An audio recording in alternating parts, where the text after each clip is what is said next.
Ako'y may nakilala sa social media.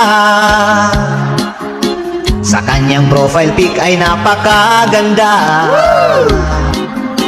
Ako'y napanganga sa sobrang sexy niya. At sa kanyang ganda na maladyosa. Sinubukan ko na i-video call ko siya, pero ang sabi niya ay chat lang daw muna. Hindi pa siya handa na siya'y magpakita. Excited daw ako at yun ang sabi niya.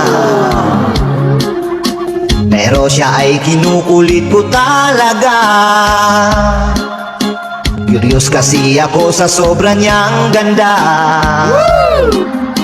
Nung pumayag na siya at siya'y nagpakita, ako ay nabigla at natulala.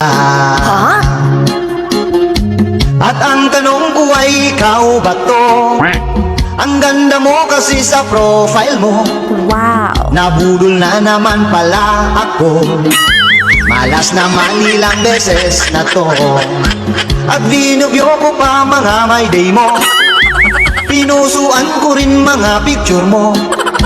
Akala ko kasi ay totoo. Filter pala ang nagdala nito.